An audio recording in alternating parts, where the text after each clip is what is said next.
Okay, hello, welcome back to what will be the finale of this playthrough of Persona 1. Last time we made our way through the video world and reached this door, where clearly everything is coming out of it, so we need to go through and fight the final boss. In between episodes, I went and obviously did a ton of grinding, as you can see by my money and time, but I now have everyone's ultimate personas available. So I have Mott, Susanoo, Yamaoka, Verdandi, and Amon-Ra. I also returned Iluyanka and got the Chris Naga for Naria. Then I also got, just from a random drop, I got the Kagero Himaru for Maki. Then I returned Yatagarasu and got the Amane Murakumo for Nanjo. Masao obviously still has the Mandao Spoon. And then it only hits once, but I returned Anko and got the Yuma Ankoku Sho, which, as you can see, is a massive damage increase for Reiji. So, with all of that set up, let's head on through and fight this final boss.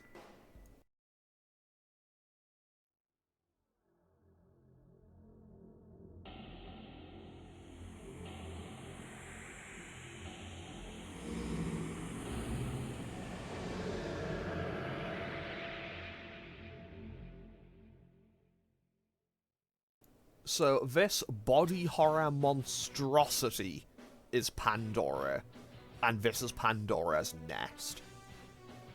So, let's fight this final boss. Another me? So, this is Pandora. Look, is that the core of the Deva system behind it? It was inevitable, I suppose, that you'd make it here. This is the gate to paradise, and I won't give it up. I'll use it to create my paradise, a place where nothing exists. No, that's no gate to paradise at all. It's a Pandora's box that'll bring evil to this world. Everything is useless. Utterly useless. You, me, useless.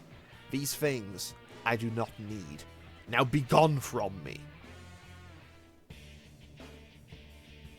Now, let us disappear together.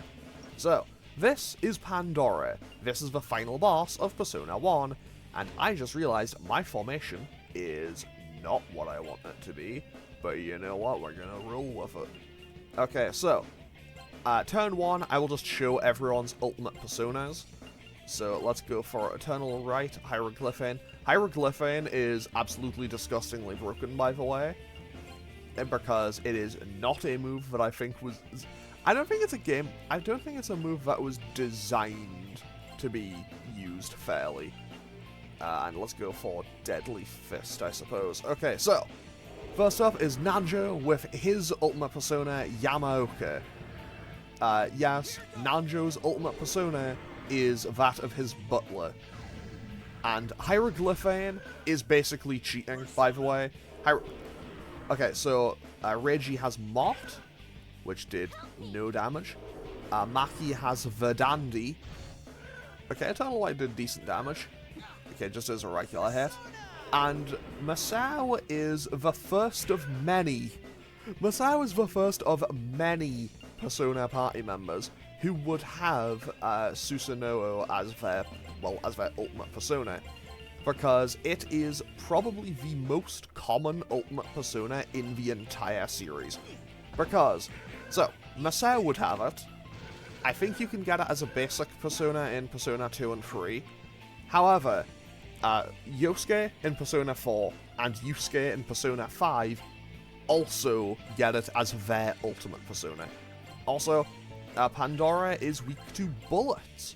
So rather than actually using my personas, I'm actually just gonna kind of shoot at this thing, because honestly... Oh, Paralyzed Puncture is going to be a problem. That actually was nowhere near as bad as I thought it was going to be.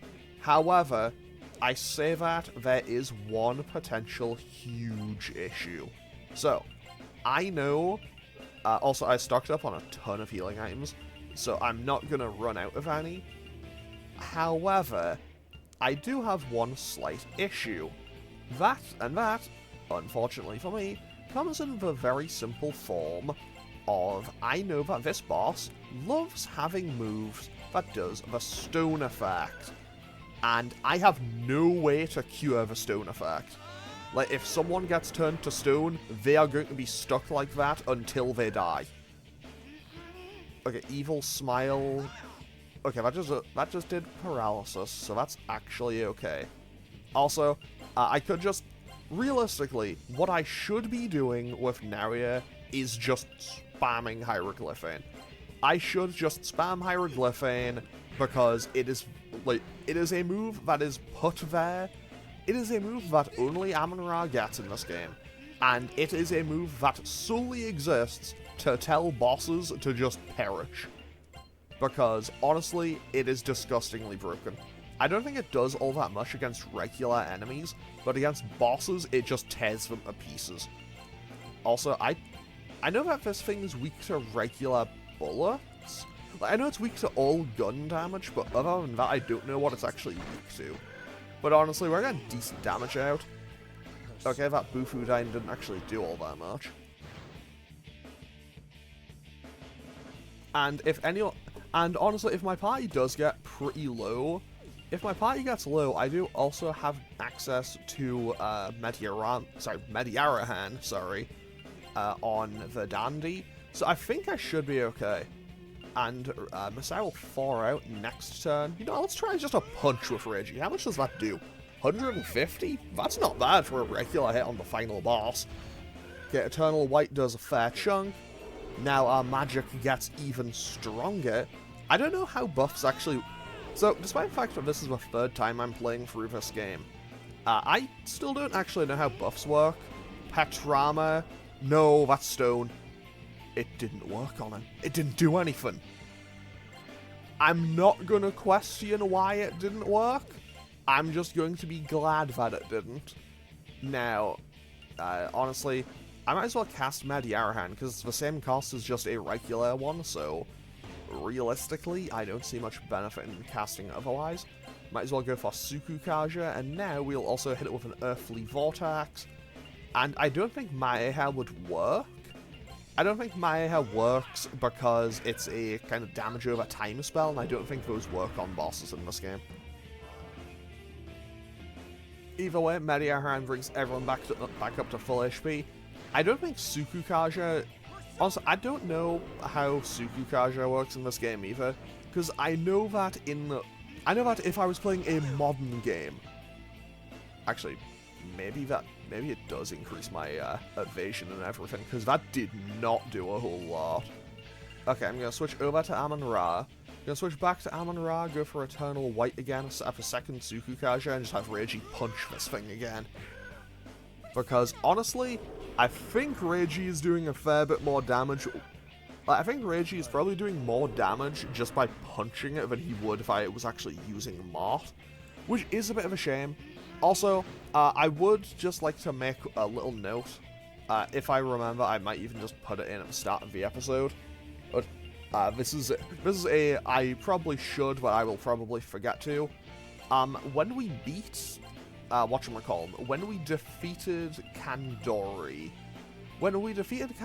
we got an item called the Faceless Mask, and I haven't been able to show what it does, because I don't think I had anything that could fuse to a tower persona, but that is a special fusion item that gives you access to a fusion that only Reiji can use, which becomes Nyarlathotep, which was Kandori's persona.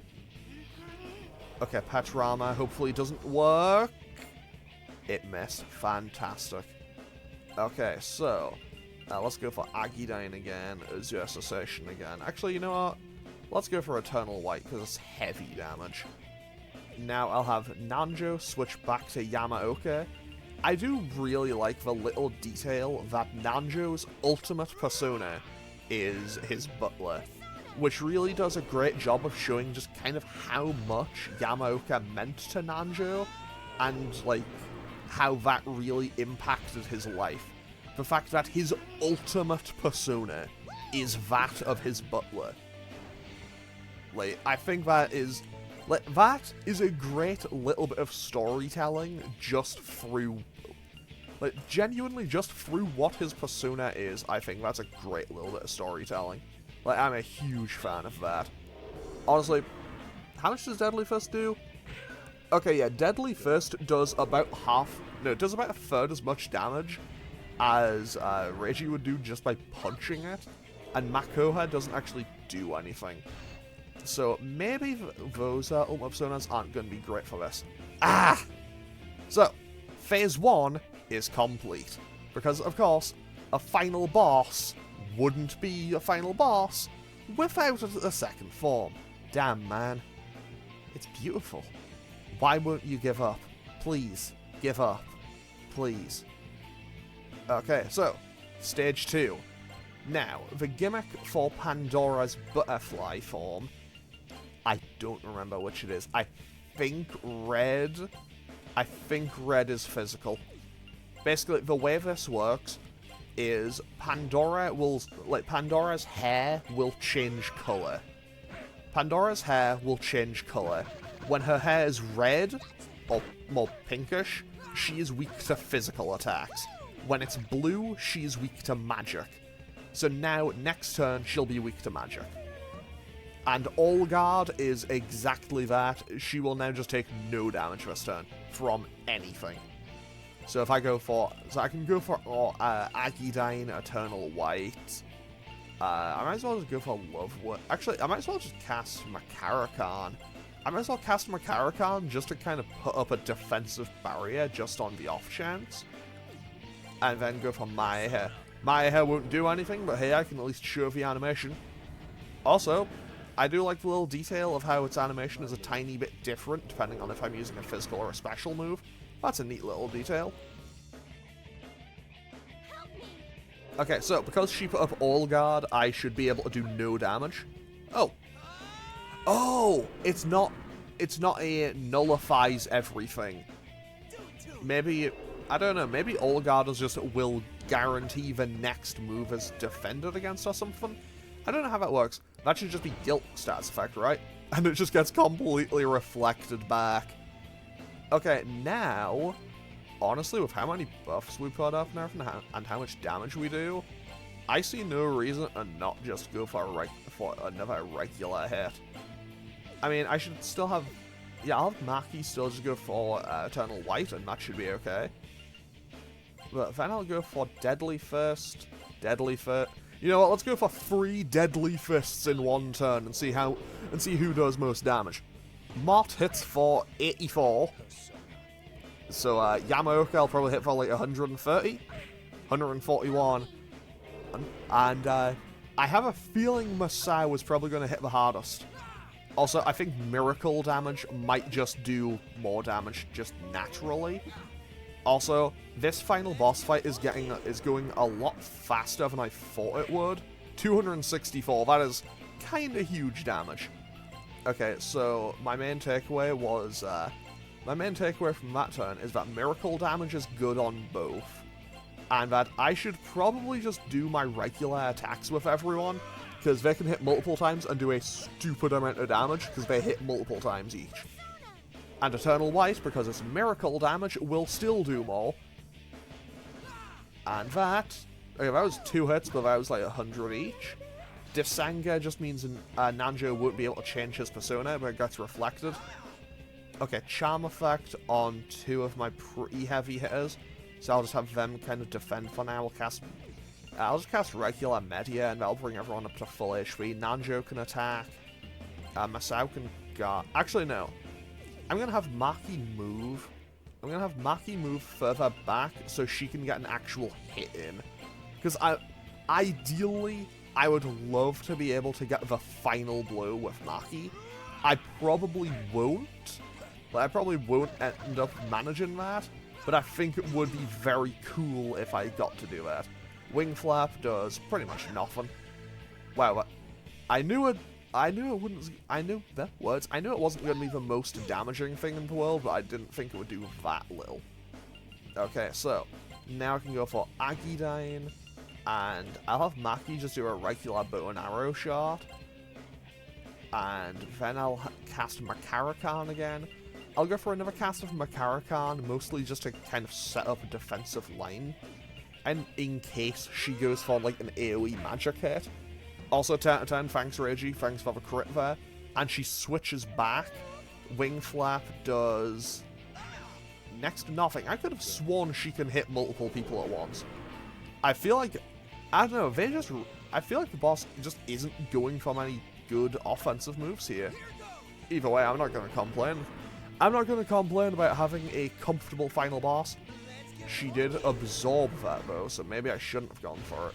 Okay, while her hair's red, I think she might just absorb all magic. So, let's just do regular hits, and honestly, this final boss probably doesn't have much health left.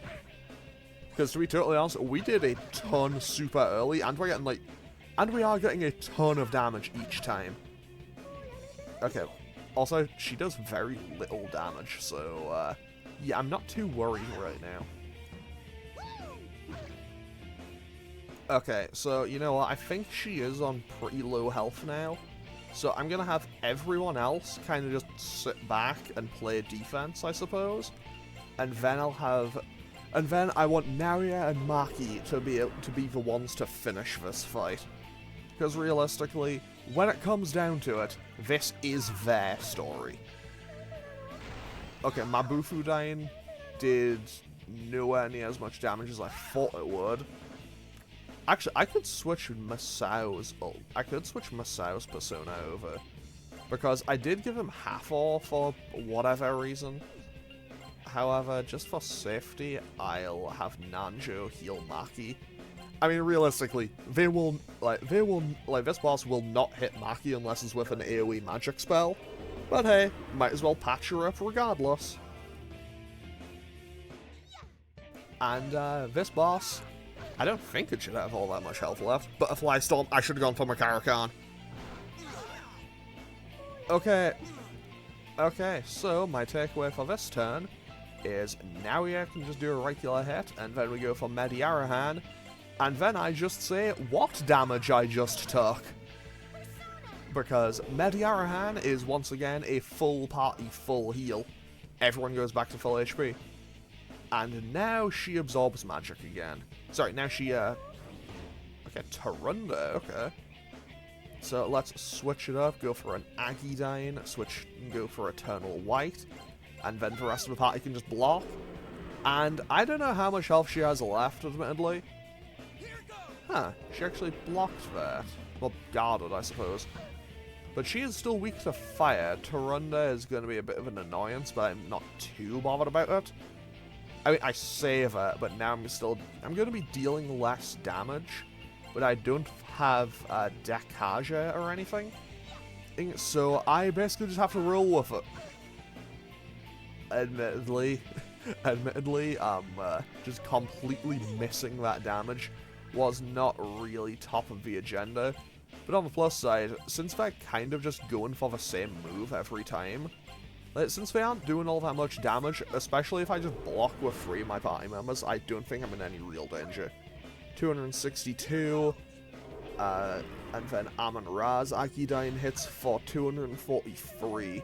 Symphony of Lament will be a status effect where it gets reflected. Oh no, it gave guilt to a couple of my party members. Not to be confused with guilt, the disease from Trauma Center. Okay, let's just blah. Actually, no, wait. Oh, I can't do that. Okay, so yeah. This is going to be a Maki turn. Wing Flap will do next to nothing to Masao. Did 61, okay? Wing Flap also does another 61. I mean, if nothing else, it is consistent.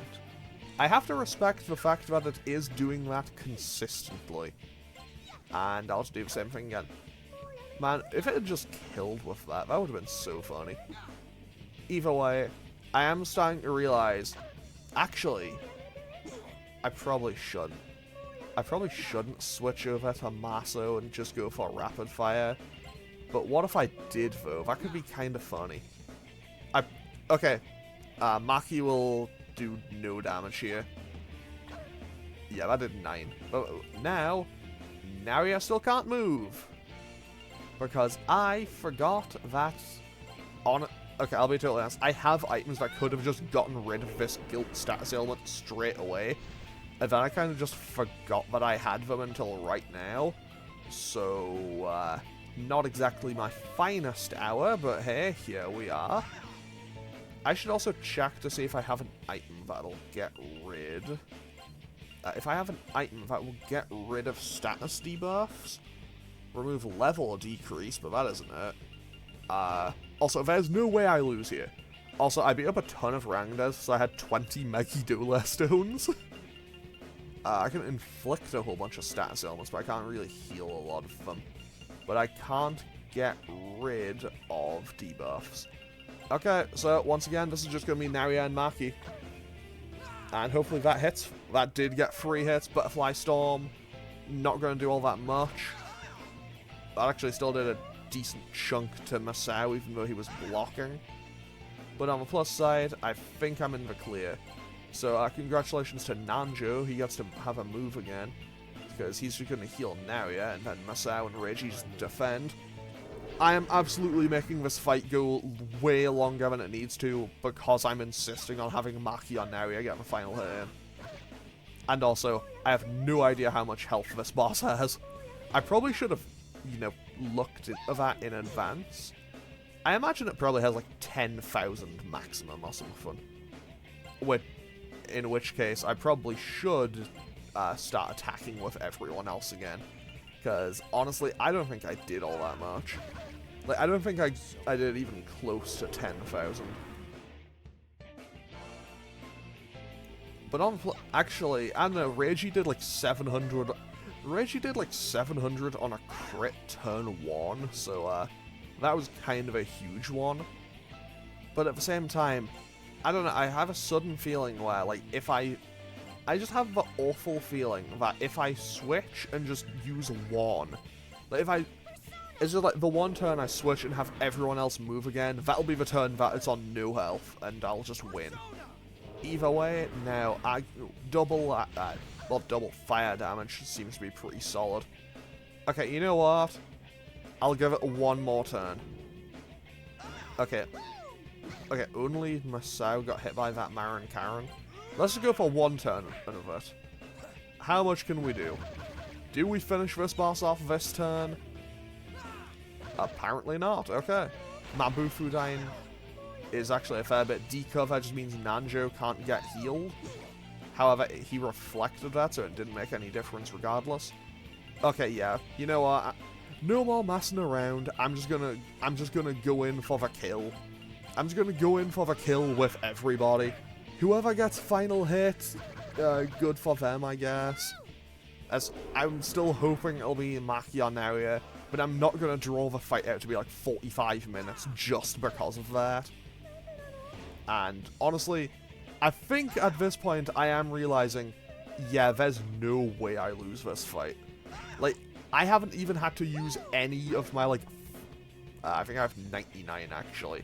Like, I have so many bombs of life and I haven't used any of them. I'm absolutely just destroying this boss without any real need to worry. I say that, Maki is actually running out of SP, but to be totally fair, I think I'm still in a pretty solid spot. And now, once again, we just go back to doing fire damage, I suppose. Because All Guard will block one thing. So let's go for double fire damage, then Nanjo can do a regular hit and the others can block. Because that should break the All Guard, and now I should get the damage through with these two. Okay, come on. This thing must be nearly dead. I say that, but I really have no idea. Okay, once again, I'm just going to go for an all-in, everyone just hit them turn, and see if we win this turn. Admittedly, the double Tarunda definitely didn't help with this. Also, I feel kind of bad. I've barely actually used, like, I got everyone's Ultima Personas. I've barely used Susano. Like, I've barely used Susano, Mott didn't really get to do much, Yamaoka didn't get to do a whole lot. Admittedly, they are kind of cool-looking personas, I think, for the most part. But in general, I think they're just a lot. And I feel like their learner sets maybe aren't the most practical. Okay, big crit from Maki there. Okay, Mabufu dying, just... Okay, congratulations to Masao for being the only party member to drop in this final boss fight, I suppose. I mean, to be fair, he is weak to electricity. Nope, not electricity. Ice. That's ice damage. Honestly, if Nanjo's going first, I might as well just use that, and then Maki will heal everyone. 10 out of 10, I will probably end this fight with 99 bombs of life, because that's just how this goes. And that still doesn't finish it off. Okay, yeah. Naria's doing like 100 damage at a time. I should probably just go for hits. And of course, she switches to being weak to magic as soon as I say that. Like, of course, I lock in on a turn. Like, of course, I lock in a turn of just weapon attacks when she switches over to being weak to magic. Okay, so let's go for Agidyne again, Eternal White again, then block, then we go for Earthly Vortex and defend. Now, come on, finish it off here. Not quite. Okay, I should just stick with Azure Cessation, I think. Okay, Agidyne still does decent damage. Okay, okay.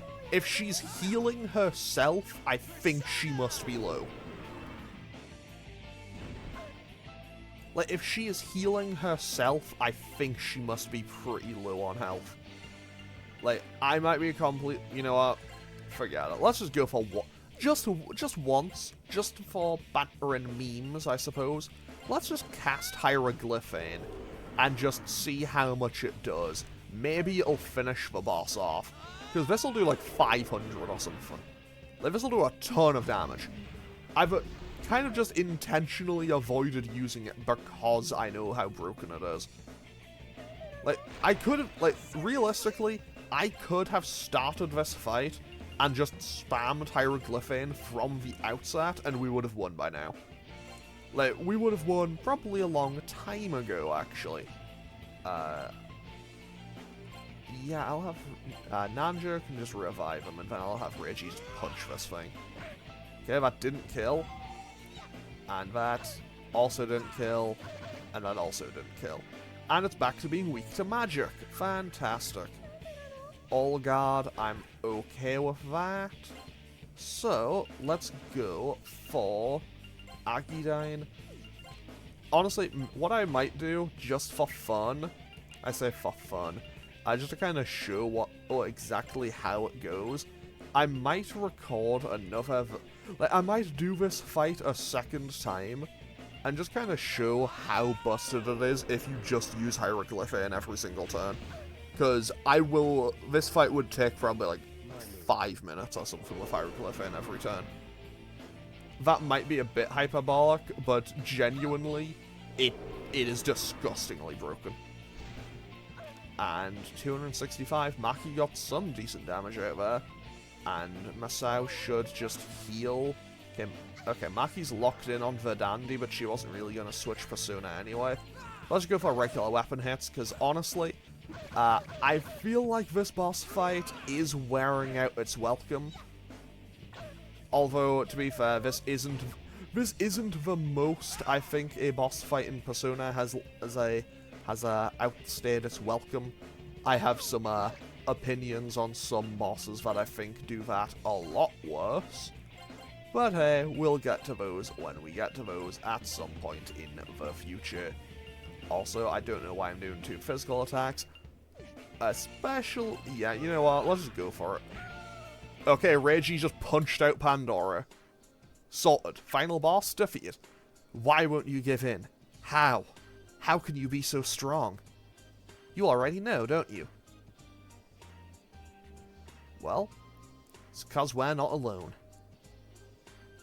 10 out of 10, power of friendship. That, and we believe in ourselves. People can't live in isolation. If things are hard, just look around. We'll be there for you. You and me, we're both part of Maki Sonomura. These are our friends. Let's end this. Together. Thank you. And with that, Pandora disappears. And leaves one thing behind by the looks of things. No, she's gone, okay. At last. It's over. Yeah. Thank you. All of you. We have to part ways now. But I'll never forget you all. Hey, what do you mean, part ways? I'm only a shadow of Maki Sonomura. I can't go with you. It was fun. Really, it was. Hey, Maki, that's not fair. Whoa! Okay, with that, they're gone. Back to the real world they go. I'll send all of you back to the real world. 1 second.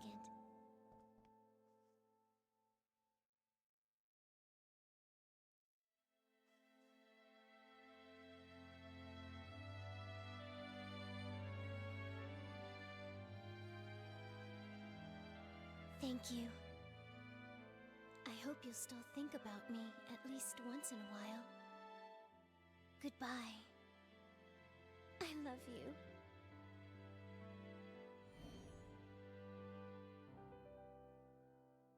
Goodbye.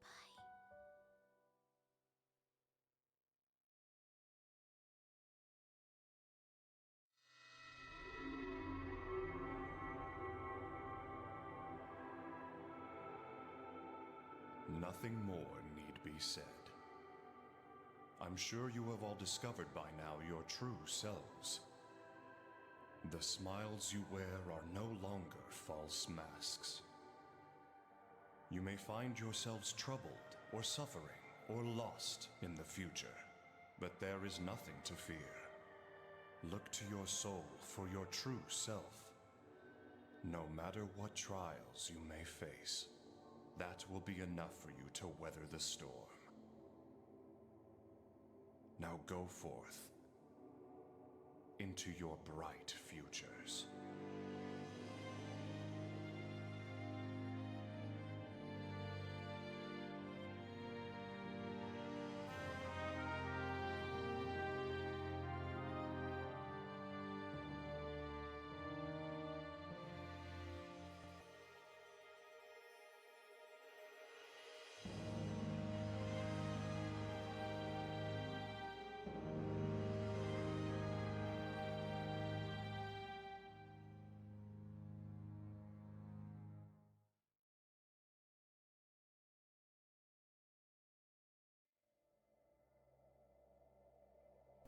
Though the world's eyes were on Mikage-cho after the incident, normalcy eventually returned to the town.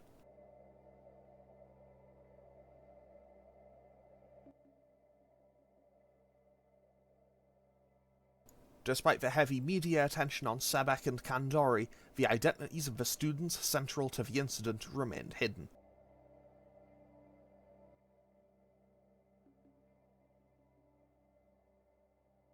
Time passed and the incident faded from people's minds.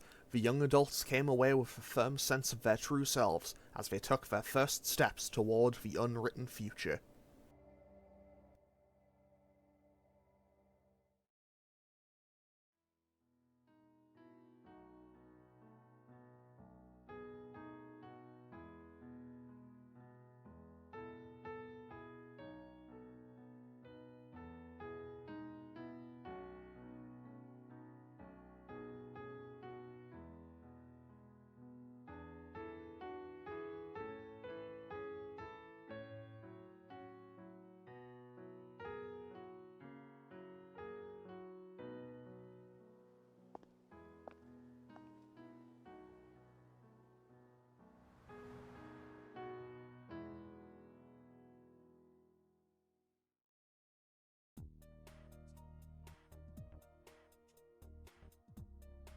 Huh? After all that bitching, you decided to show up anyway? Yeah, of course Reiji turned up. He's part of the team now. What in the... You're behaving rather strangely today. Misao, they tell me you hate heights. Who told you that? Hidehiko was telling anyone who'd listen. Something about this being the last. I can't even get a good look at you, screaming in terror. Indeed, that does sound like something worth witnessing. I believe I'll stick around to observe that as well. That dick, he's always doing stuff like this. What are you laughing about? Look, there's no way I'm going. Forget it. Sorry to keep you waiting. Huh? What's wrong, guys? Ah, Maki. Now yeah. Perfect timing. It seems Masao's cancelling today's plans. Such a pity. Huh? How come? I was really looking forward to it. Nanjo, you evil! Got him. Is he telling the truth, Masao? No way. I'm going. Yay! Chisato and the others are waiting outside. Come on, everyone. Let's go. So, I think this scene is a tiny bit different depending on who you had in your party. Nanjo, Reiji, you guys are gonna pay for this. Looking at Maki now, what happened before is like a bad dream. Pandora, eh? Don't tell me you're still thinking about that. Don't tell me you're still thinking about all that. Oh, it's nothing. I only just remembered the last thing in Pandora's box. Well then, Naria, shall we go? Hey, what do you mean by that? Hurry up, Naria! And with that, we get the final epilogues.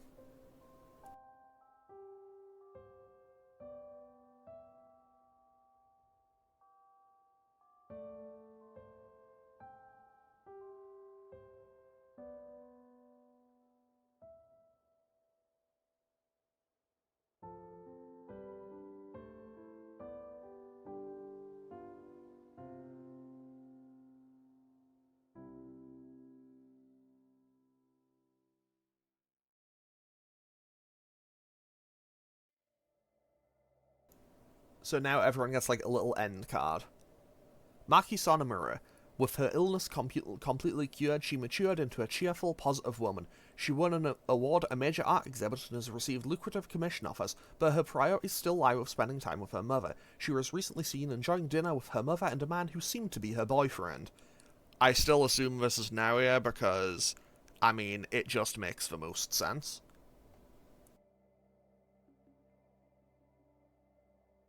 Masao Inaba. He won over his strongly opposed parents and went to New York on his own. His street art style has received critical acclaim, and news of his notoriety even reached Japan. His mother still pesters him with phone calls every week. Also, cool shoes. I've never paid attention to that. He has cool shoes.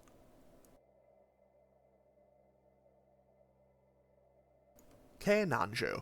As part of his executive training, he took a job incognito as a salesperson at a Nanjo Group subsidiary.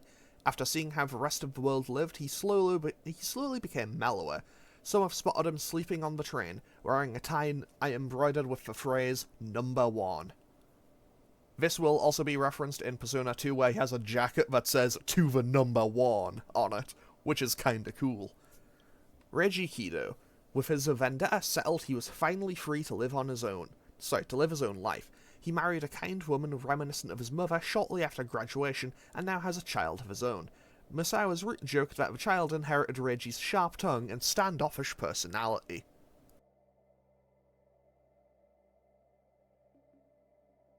I mean, that's a bit mean, but yeah, whatever, it's fine. And then, as for his fate, that is for you to decide. Because Naoya, he would appear in a flashback in Persona 2, but other than that, he has never been seen again. Like, he has never turned up in Persona ever again. I don't think even 3, 4, or 5 makes reference to him. Also, I love how it just kind of lingers on that statement. But with that is Persona 1 complete. Eat both the Snow Queen quest and the SEBEC route, and honestly, having gone back and played it again, I love this game so much. Like, it's not perfect. It has It has, you know, some of the blemishes, some of the unpolishedness of, like, being an early RPG. Well, a relatively early RPG, because this is a remake of a game from 2000... Nothing. It's a remake of a game from 1996, sorry. This game is older than I am. Not by much, but it is older than me. And honestly, I think the quality of life changes that the PSP version adds makes it just so good. Because, to be totally honest, I tried playing the PS1 version and I wish it just felt a bit too slow for me. But honestly, I love this PSP remake so much. Genuinely, if they just released this on the Switch or something, I would buy it all over again. I mean, I say that. I would also love to be able to just, you know, afford a copy of it, or even just find one. Finding a copy of this game is apparently a lot harder than it may seem for me.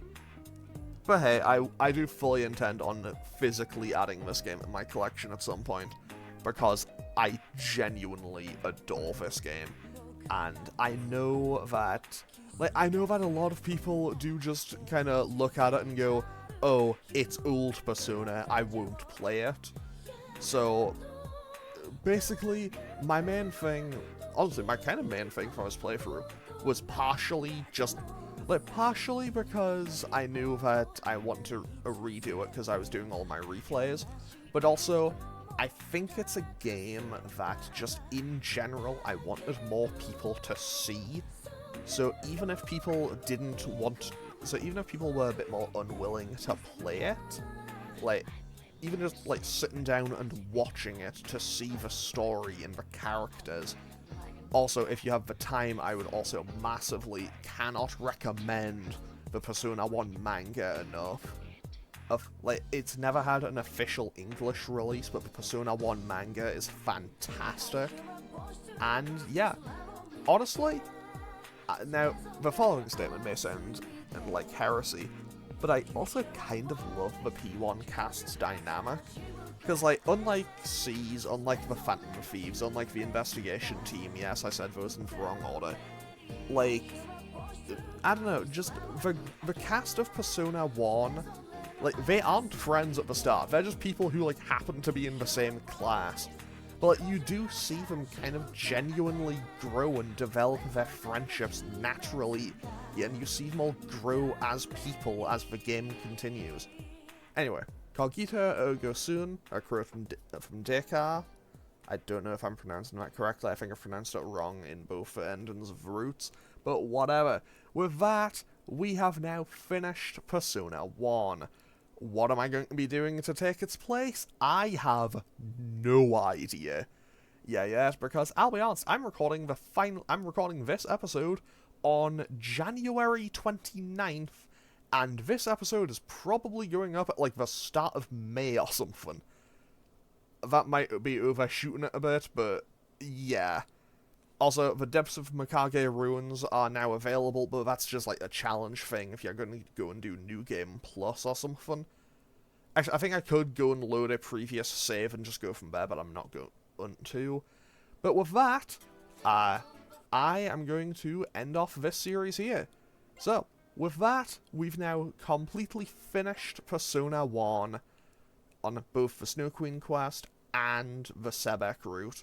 So we've now seen the whole game, we've played it at all, we've defeated all the bosses. There's one cutscene that's missing here, because that is the bad ending to...